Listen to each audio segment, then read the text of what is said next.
মধ্যপ্রাচ্য পরিস্থিতি যাই হোক না কেন দেশের বাজারে আপাতত জ্বালানি তেলের দাম বাড়ছে না, এমনটি বলে আশ্বস্ত করেছেন জ্বালানি উপদেষ্টা ফাজল কবির খান।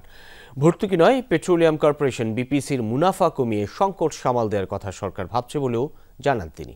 দেশে তেলের 1.5 মাসের মজুত আছে জানিয়ে জ্বালানি বিভাগ বলছে পরবর্তী 6 মাসের জ্বালানি নিশ্চিত করা আছে। প্রয়োজনে মালয়েশিয়া বা সিঙ্গাপুর থেকে জ্বালানি তেল ও এলএনজি আনার প্রস্তুতিও আছে বলে জানান মন্ত্রণালয়ের উপদেষ্টা। গ্লিটারের টুইন লেমন ও অ্যান্টিব্যাকটেরিয়াল ফর্মুলা বাসনকে চকচকে জীবাণুমুক্ত করে আমাদের দেয় গ্লিটার গ্যারান্টি।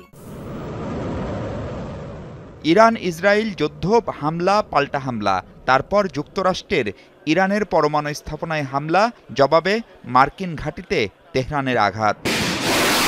ছিল বহুল আলোচিত হরমুজ প্রণালী বন্ধের হুমকি। গত প্রায় 2 সপ্তাহের প্রবল উত্তেজনার মধ্যেও মঙ্গলবার যুদ্ধবিরতির কথা জানান মার্কিন প্রেসিডেন্ট ডোনাল্ড ট্রাম্প। কিছু প্রশ্ন থাকলেও খানিকটা কমেছে উত্তেজনা। ইস্টার্ন রিফাইনারি, এখানেই আমদানি করা জ্বালানি তেল শোধন করা হয়। কাগজে কলমে 1.5 মাসের মজুত করার সক্ষমতা বাংলাদেশের। ফলে যুদ্ধ দীর্ঘমেয়াদী হলে বড় ধরনের বিপদে পড়ার যে শঙ্কা ছিল তা কি কেটে গেল? আমরা এটা কনস্ট্যান্টলি মনিটর করতেছি, আর এইটা হচ্ছে যে এটা নির্ভর করবে এটা যুদ্ধটা কতদিন চলে। তো আমরা এই শর্ট টাইমে আমাদের ব্যবস্থা আছে। প্রতি মাসের শুরুতে কেনা দামের সাথে মিল রেখে তেলের নতুন মূল্য ঘোষণা করে সরকার। নীতি, নতুন করে কোনো ভর্তুকি দেওয়া হবে না জ্বালানি পণ্যে। তাহলে কি জুলাইয়ের শুরুতে বাড়ছে জ্বালানি তেলের দাম? এখন আমরা তেলের দাম বাড়ানোর কথা চিন্তা করতেছি। বিপিসির যে প্রফিট সেটা থেকে কিছুটা করবো আর কি, যদি হয়। কিন্তু আমরা সাবসিডিও বাড়াবো না এবং তেলের দামও ইনশাআল্লাহ বাড়াবো না আপাতত। কোনো কারণে হরমুজ প্রণালী বন্ধ বা মধ্যপ্রাচ্য থেকে জ্বালানি সরবরাহ বিঘ্নিত হলে বিকল্প কি, প্রশ্ন উপদেষ্টার কাছে।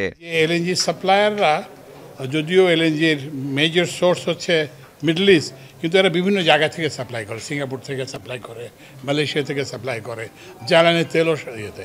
তো যুদ্ধের মধ্যেও কিন্তু একটা বিপিসির একটা জাহাজ আসছে অলরেডি এটা রণে। তো ওই জন্য যদি যুদ্ধ দীর্ঘস্থায়ী না হয় তাহলে আমরা মনে হয় যে এটা কোনো হবে না। এর আগে লাফার্জ হোলসিম বাংলাদেশের সাথে জালালাবাদ গ্যাস ট্রান্সমিশন সিস্টেমের গ্যাস বিক্রয় চুক্তি অনুষ্ঠানে কথা বলছিলেন ফাউজুল কবির খান।